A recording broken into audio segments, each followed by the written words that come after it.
ଗୋଟେ ସଂଖ୍ୟା ମୁଁ କେତେ ନେଇଛି? ସଂଖ୍ୟା ଲେଖିଛି 6 ଲେଖିଛି ହଁ ନା ନାଇଁ? କାହାକୁ କାହାକୁ ଗୁଣିଲେ 6 ହବ ମତେ ପ୍ରଥମେ କୁହ। 1 ସହିତ 6 ଆଉ କାହାକୁ? 3 ସହିତ 2 ଆଉ 2 ସହିତ 3। ଆଚ୍ଛା ଦେଖିଲ ଏଇଠି ଗୋଟିଏ ସଂଖ୍ୟା ବାରମ୍ବାର ପୁନରାବୃତ୍ତି ହେଇଛି ନା ନାଇଁ? କୋଉ କୋଉ ସଂଖ୍ୟା? 2 ହେଇଛି ନା ନାଇଁ? 6 ସହିତ ମଧ୍ୟ 1 କୁ ଗୁଣିଲେ 6 ଆସିବ। ଯୋଉ ସଂଖ୍ୟା ପୁନରାବୃତ୍ତି ହେଇଛି ତାକୁ ବାରମ୍ବାର ଲେଖିବ ନାହିଁ। ତ 6 ର ଗୁଣ ନିୟମ କେତେ? 1 3 2 6। ଆକୁ ତମେ କଣ କରିବ? ସାନରୁ ବଡ଼ କ୍ରମରେ ସଜାଇ ଦେବ। ତମେ କଣ କରିବ? এই যে 6 ର ଗୁଣ ନିୟମ ମାନଙ୍କୁ ସାନରୁ ବଡ଼ କ୍ରମରେ ସଜେଇ ଦେବ। କୁହ ପ୍ରଥମେ କେତେ ଲେଖା ହବ? 1 ତାପରେ 2 ତାପରେ 3 ତାପରେ 6। ବୁଝିଲେ?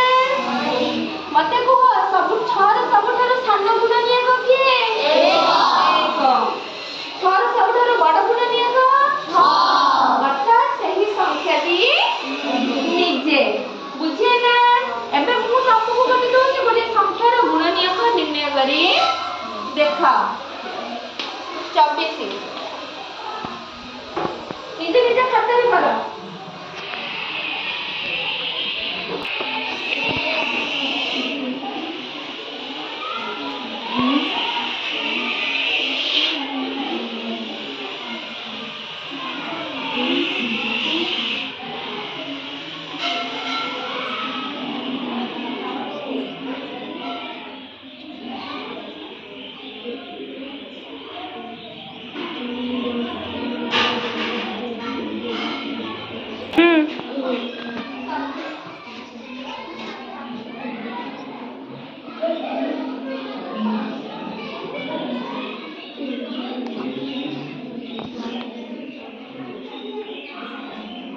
ଆଉ କାହାର ସରିଲା?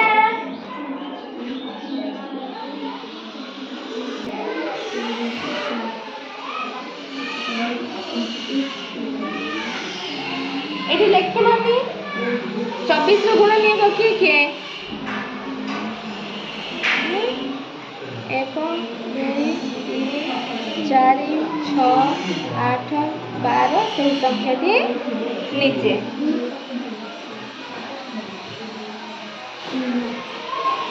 ଆସି କଳା ପଟରେ କରିବା ଆସ।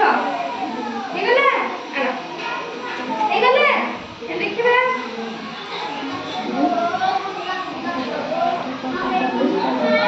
ଲେଖିଲାନି ତାର ଗୁଣ ନିୟମ କିଏ? 1 2 3 4 6 8 12 24। Very good.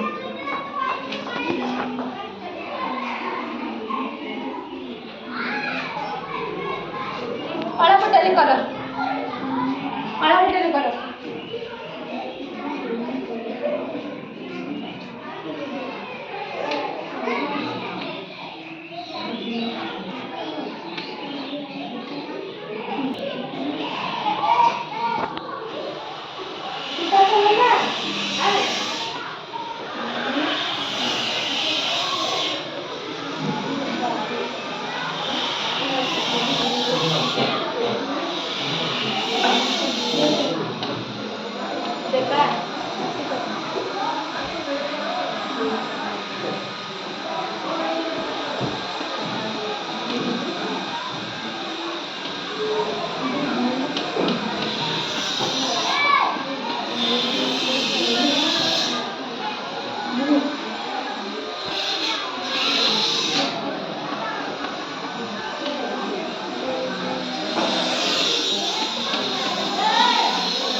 24 ର ଗୁଣନୀୟକ ସବୁ ତଳେ ଲେଖ।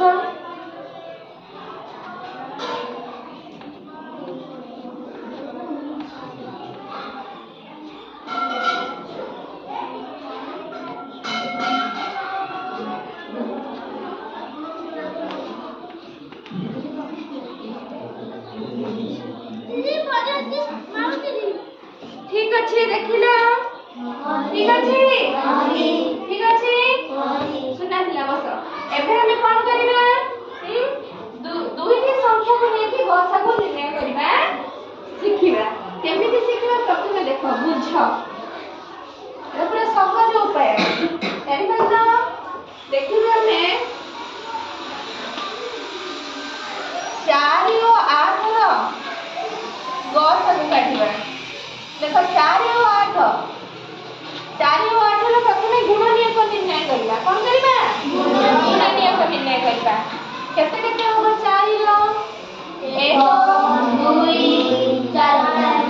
4 ठीक सेमिति 8 रो 1 2 4 8 ना 4 रो के आसला 1 2 4 8 रो 1 2 4 8 बुझिला एइथिरो हमें गसा को केमति देखिबा अच्छा मते कुह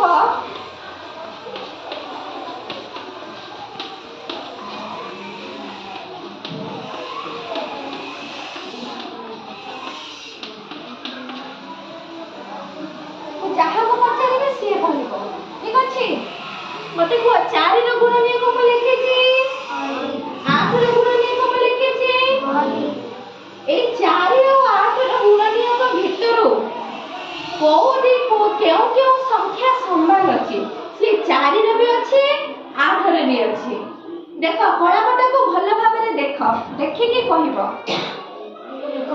विपाशा कुह 1 2 4 वेरी गुड देखिलो समान अछि ना नहीं 1 2 4 4 रे मध्य अछि 8 रे मध्य अछि बुझिला तो ये हला हमर साधारण गुणनीयक अच्छा एही साधारण गुणनीयक भितरु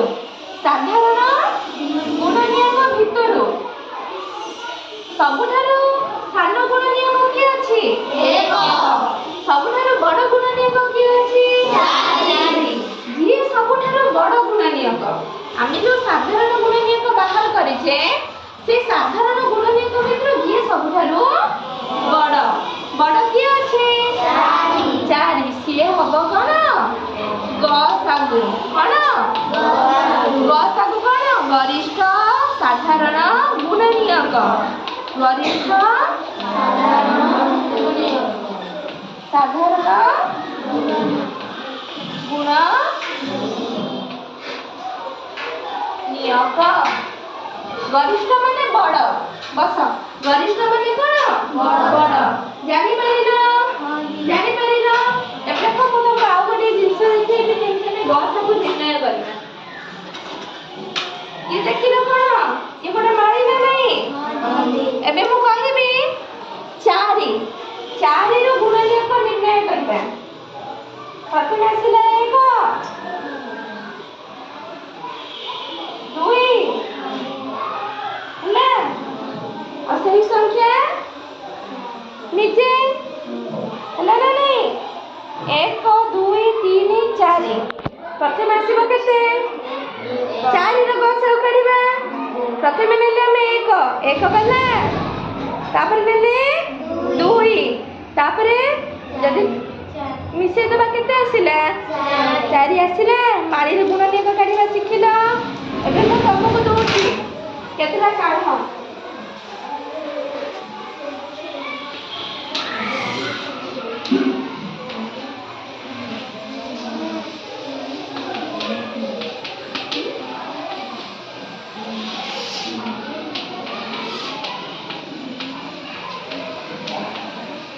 पंद्रह और 30 रो गसा को निर्णय करा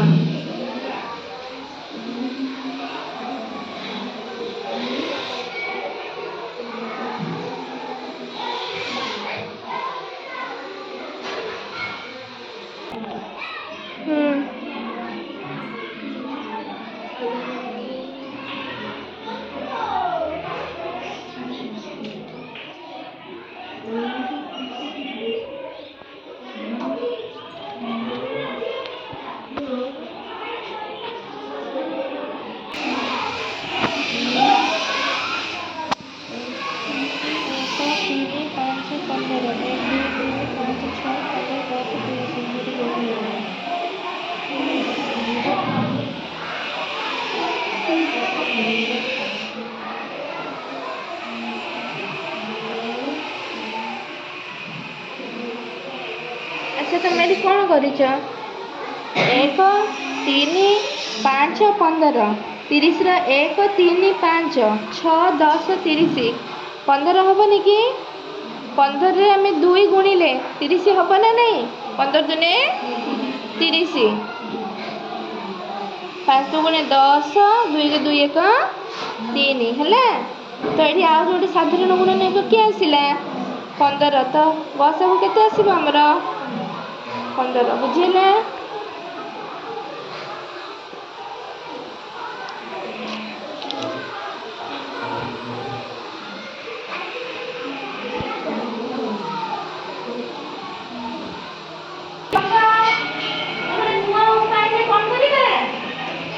ଗୋଲ କରିକି କର ବସ, ସମସ୍ତଙ୍କୁ ଯେମିତି ଦେଖାଯିବ।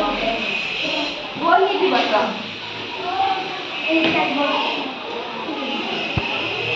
ମତେ ଗୋଟେ ପେନ୍ ଦିଅ। ଆମେ ଶିଖିବା। ଦେଖ, ପ୍ରଥମେ ମୁଁ ନେଇଥିଲି 4 8। ଦେଖାଯାଉଛି ସମସ୍ତଙ୍କୁ? ପ୍ରଥମେ ମୁଁ ନେଇଥିଲି 4 ଆଉ 8। ଏଇ ଛୋଟିଆ ଛୋଟିଆ କ'ଣ ବର୍ଗ ଚିତ୍ର ନାହିଁ ଗୋଟେ ଗୋଟେ।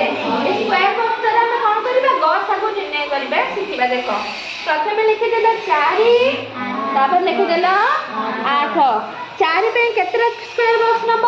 4। ଏ ନଥିବ 1 2 3 4।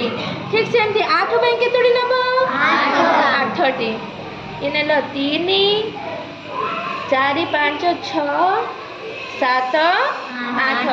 ମତେ ଏବେ କୁହ 4 ବଡ଼ ନା 8 ବଡ଼? 8 ବଡ଼। ତ 4ରୁ 8ଟା ସ୍କୟାର ବକ୍ସ ଆମେ କାଢ଼ିପାରିବା କି? ତ ଆମେ କୋଉଥିରୁ କାଢ଼ିବା?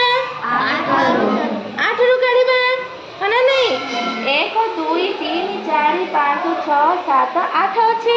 8ରୁ ଆମେ 4 କାଢ଼ିବା। ପ୍ରଥମେ କେତେ କାଢ଼ିବା? ଯୋଉଟା ସବୁଠାରୁ ସାନ ଥିବ, ଯୋଉଟା ସବୁଠାରୁ ସାନ ଥିବ, ସାନ ସଂଖ୍ୟାକୁ କାଢ଼ିବା। 1 2 3 4 ଅଲଗା ରଖିଲ ହେଲା। ତାପରେ କେତେ ଅଛି? 4। ତ ଲସାଗୁ କେତେ ଆସିଲା? ଗସାଗୁ କେତେ ଆସିଲା ଆମର? 4 ଆସିଲା। କେମିତି ଦେଖ, ଦିଟା ଦେଖ ସମାନ ସଂଖ୍ୟା ପଳେଇ ଆସିଲା। 4 ଆଉ 8ରେ କେତେ ରହିଲା? 4 ରହିଲା।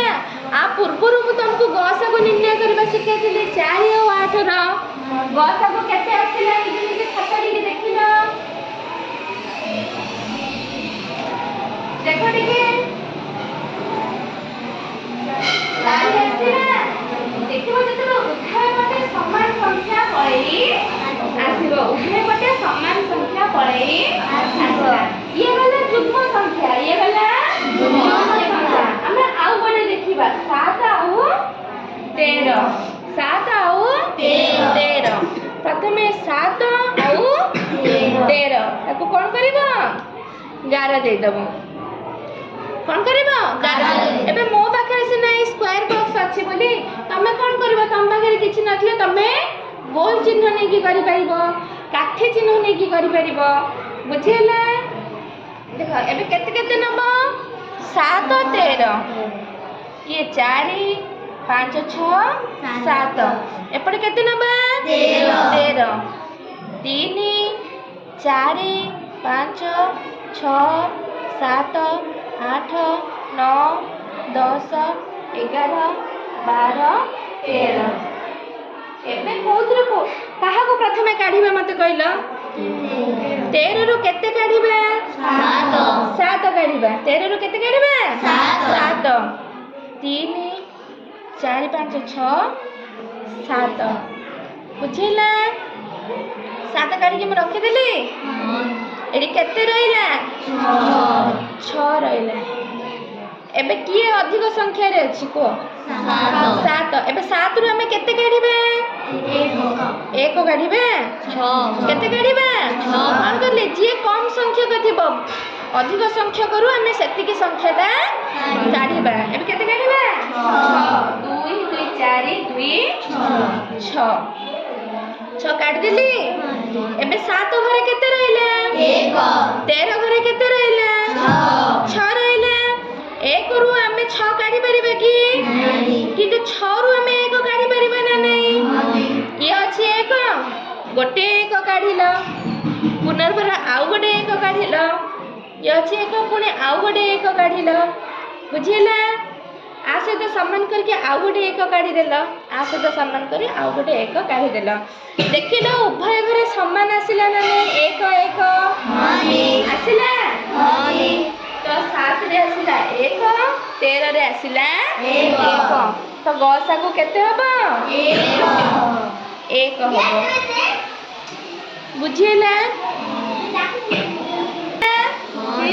उभय पटे जेते सम्मान पड़े आसीबो गसा को काढिबा सहज होला ना कष्ट होला कुह तमे गुण नियम काढू दिलो गुण नियम काढू दिलो ना नहीं गणित माने न पले सेई संख्या तमे कोन होतिला भूली जाओ सेई संख्या देखि पारु नथिला किंतु एई उपाय तमे जेते गुण नियम काढू छ तमको सहज होची सहज होची एबे को परापटे दिने संख्या देबी तमे ताको कोन करिवो मोमे जेमिति सिखाइले तम पाखो ते स्क्वायर बॉक्स नहीं तमे गोल माने काठी चित्र देखि करके मते देखैबो बुझिले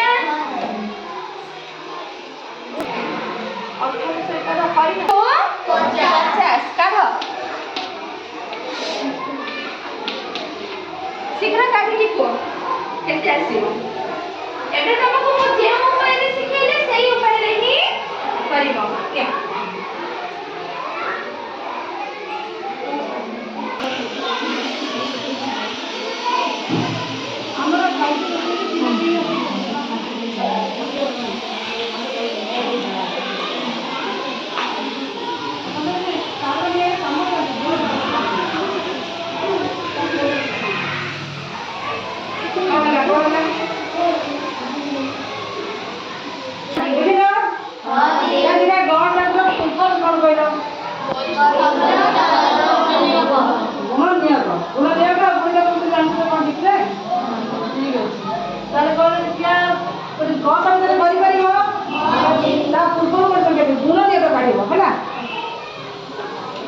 काढिलो 18 रो गुण नेबे के अछन के कहि परिबो 18 रो गुण है संगीता 18 रो गुण नेबे काढ क्यों संख्या करके 18 रो गुण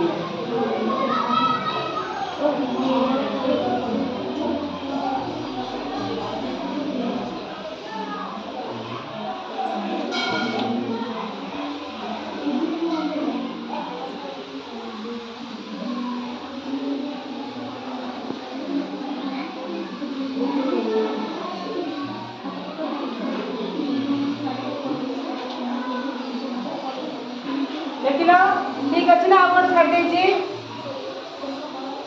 ठीक अछि कोन कोन लिखिला 1 3 6 2 9 18 ठीक अछि ना कि आको हम ଟିକେ सजे के लिख दो सजे संख्या सामने बड़ तमे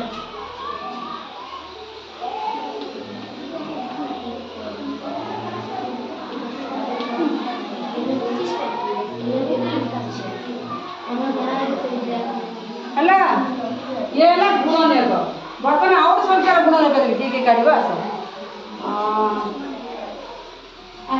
संकलिया 24 रो गुण नेब काढ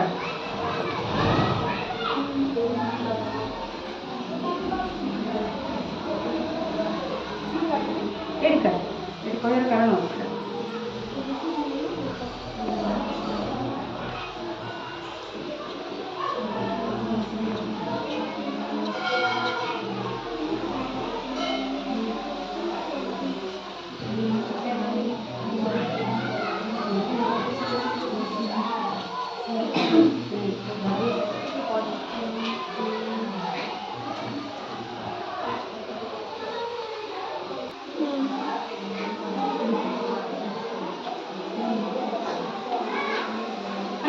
सजे के लिख दे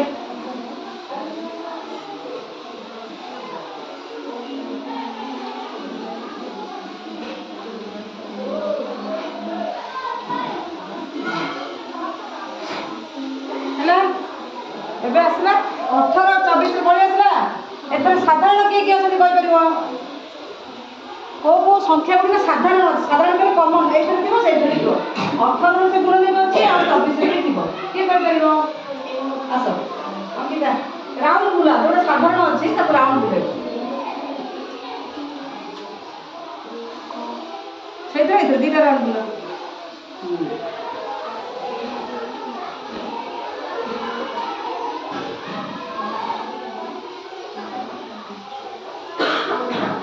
ଆଉ ନାହିଁ ଆଉ ଅଛି ନା ନାହିଁ ଦେଖ ତୁମେ ଦେଖୁଛ ଜାଣିପାରିବ। ଆଉ ଅଛି କୋଉଟା ଅଛି? ହଁ ଆଉ ସେଠି 3 ବୁଲା। ହଁ ହେଲା ବର୍ତ୍ତମାନ ଆ ଭିତରୁ ଏଇ ଜିନିଷ ଏତିକି ସଂଖ୍ୟା ସାଧାରଣ ଅଛି। କିଏ କିଏ? 1 2 3 6 ହେଲା। ତ ଗ ସାର୍ କହିଲେ କ'ଣ ବୁଝୁଥିଲ? ଗରିଷ୍ଠ ସାଧାରଣ ଗୁଣନୀୟକ। ଗରିଷ୍ଠ କହିଲେ କ'ଣ? ସବୁଠାରୁ ବଡ଼ ଯିଏ ନାଇଁ କି? ଗୁଣନୀୟକ କାଢ଼ିଦେଲେ, ସାଧାରଣ କାଢ଼ିଦେଲେ, ଆଉ ରହିଲେ କିଏ? ସବୁଠାରୁ ବଡ଼ ସଂଖ୍ୟା। ତାହେଲେ ଯେତିକି ସାଧାରଣ ସଂଖ୍ୟା ଅଛି ତା ଭିତରୁ ସବୁଠାରୁ ବଡ଼ ସଂଖ୍ୟା କିଏ? ସାଧାରଣ କିଏ କିଏ ରହିଲେ? 1 2 3 ଆଉ 6। ଆ ଭିତରୁ ବଡ଼ ସଂଖ୍ୟା କିଏ? ଏଠି ଲାଗେ ସବୁଠାରୁ ବଡ଼ ସଂଖ୍ୟା କିଏ? 6 ହେଉଛି ସବୁଠାରୁ। ତାହେଲେ 18 24 ଗୁଣନୀୟକ ଗସ ପିଲା କେତେ? 6। ଏମିତି ସବୁ କାଢ଼ିଦେଇଛ ତ? ଜାଣିଛ ଦିଦି ଦେଇଛନ୍ତି ଆଉ କେତେଟା କାଢ଼ିବା ପାଇଁ?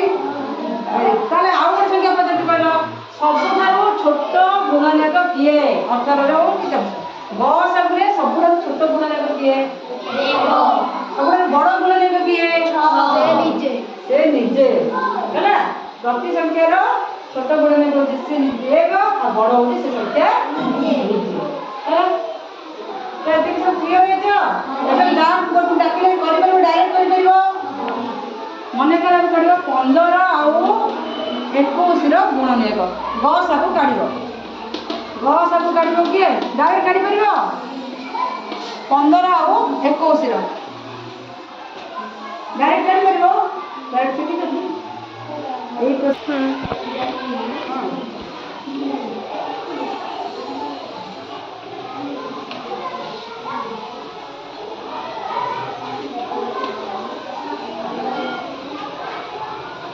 କେତେ ହେଲା ତାହେଲେ ଗସାକୁ? ଗସାକୁ କେତେ ହେବ? 15 21ର। ଦେଖ ଏଇଟା ଯୋଉ ଡାଇରେକ୍ଟ କଲ ତା ଅର୍ଥ କ'ଣ ବୁଝିଲ? এইটা আমি କ'ଣ ନେଇଥିଲେ? ସାଧାରଣ ଗୁଣନୀୟକ ଦେଲେ। ତାମାନେ ଯୋଉ ସଂଖ୍ୟା 18 ଦ୍ୱାରା ବିଭାଜ୍ୟ ହେଉଥିବ ଆଉ 24 ଦ୍ୱାରା ବିଭାଜ୍ୟ ହେଉଥିବ ସେଇ ସଂଖ୍ୟାକୁ ହିଁ ଆମେ ନେବା। ଏଇଠି କାହିଁକି 5 7 ନିଆ ହେଲାନି? 15 ଆଉ 21ରେ 15 ଦ୍ୱାରା ବିଭାଜ୍ୟ ହେଉଥିବା ସଂଖ୍ୟା ଆଉ 21 କିଏ? 3। 5 7 କ'ଣ ଗୋଟେ ସଂଖ୍ୟା ଦ୍ୱାରା ବିଭାଜ୍ୟ ହେଉଛି କି? ଅଛି କି? ତ ଆଉ ହେବ ନାହିଁ। ଦୁଇଟାଙ୍କ ମୌଳିକ ସଂଖ୍ୟା। ଏଣୁକରି କେବଳ ଗସାଗୁ ହେବ କେତେ? 15 21ର। ଏଇଠି ଆଉ ବଡ଼ ଆସିଲାନି। 15 21ର ଗସାଗୁ କେତେ ହେଲା? 3। ଏଇଠି ଆଉ ବଡ଼ ତମେ ଦେଖିଲ କି? କାହିଁକି ନା ଆମେ ଏଠି ଡାଇରେକ୍ଟ କଲେ। ଏଇଠୁ ଆମେ ଗୋଟେ ଗୋଟେ ଗୁଣନୀୟକ କାଢ଼ିଲେ ଗସାଗୁକୁ ଆମେ ଯେଉଁ ବୁଝିଲେ ପ୍ରଥମେ ଗସାଗୁ କ'ଣ ବୁଝିବା? ପ୍ରଥମେ ଗୁଣନୀୟକ କାଢ଼ିଲେ ଦୁଇଟା ଗୁଣନୀୟକ କାଢ଼ିଲ ବୁଝିଲା। ତା ଭିତରେ କମନ ଦେଖିଲେ ସାଧାରଣ ଗୁଣନୀୟକ କୋଉଟା, ସାଧାରଣ ଗୁଣନୀୟକ ବଡ଼ ଗୁଣନୀୟକ କୋଉଟା, ଏଇସବୁ ଆମେ ଜାଣିଦେଲେ ସବୁବେଳେ ଆମେ ସେଟା କରିବେ। ବଡ଼ ସଂଖ୍ୟା କେବଳ କଷ୍ଟ ହେବ। ଏଣୁ ଡାଇରେକ୍ଟ କରିବାକୁ ଗଲେ ଯଦି ଆମେ 18 24କୁ ଡାଇରେକ୍ଟ କରିବା, ଦେଖ 18 24କୁ ଡାଇରେକ୍ଟ କରିବା ସେତେବେଳେ ଏମିତି କରିବା। ଦେଖ ଏଠି କ'ଣ ଥିବ ନା ଏଇ 18 ଆଉ 24ର ସାଧାରଣ ଗୁଣନୀୟକ କିଏ? ତାମାନେ ଦୁଇଟା ସଂଖ୍ୟା ଦ୍ୱାରା ବିଭାଜ୍ୟ ହେଉଥିବ। ସେ ପଡ଼ିକାରେ 18 ଥିବ ଆଉ 24 ଥିବ। କେଉଁ ପଡ଼ିକାରେ ଅଛି? କେଉଁ ପଡ଼ିକାରେ 18 ଅଛି ଆଉ 24 ଅଛି? 2 ତମେ 2 ଗୁଣ 2 ନୂଆ 18 2 2 2 2 4 12 ବର୍ତ୍ତମାନ 9 12 କେଉଁ ପଡ଼ିକାରେ ଅଛି? 3 3 9 3 4 12। ବର୍ତ୍ତମାନ ଦେଖ ପରସ୍ପର ମୌଳିକ ସଂଖ୍ୟା 3 ଆଉ 4 ପାଖାପାଖି ମୌଳିକ ସଂଖ୍ୟା। ଏଣୁକରି କେଉଁ ଗୋଟେ ପଡ଼ିକାରେ 3 ଆଉ 4 ରହିବ ନାହିଁ। ଏଣୁକରି ଏଠି 18 24ର ଗସାଗୁ କିଏ ହେବ? ଗସାଗୁ କେତେ ହେବ? ଦୁଇଟି ଜିନିଷ ବାହାରିଲା 2 ଆଉ 3। ଏଇ ଦୁଇଟାକୁ ଗୁଣିବା 2 ଗୁଣନ 3 ସମାନ 6। ଏଇଠି ଆସିଛି ନା ନାହିଁ 6? এইটা আমি গসাগু শিখিবার প্রসেস। তারপরে এটা শিখিলা পরে আমি ডাইরেক্ট এমতি করিবা, কারণ বড় বড় সংখ্যা দিয়ে করিবা এমতি গুণনীয়ক আর কাটিকি না করে ডাইরেক্ট এমতি করিবা। বুঝলা? ক্লিয়ার হতো? তো দিদি কেতে প্রশ্ন করে পারিবা? দিদি প্রশ্ন করে করিবা, ହେଲା?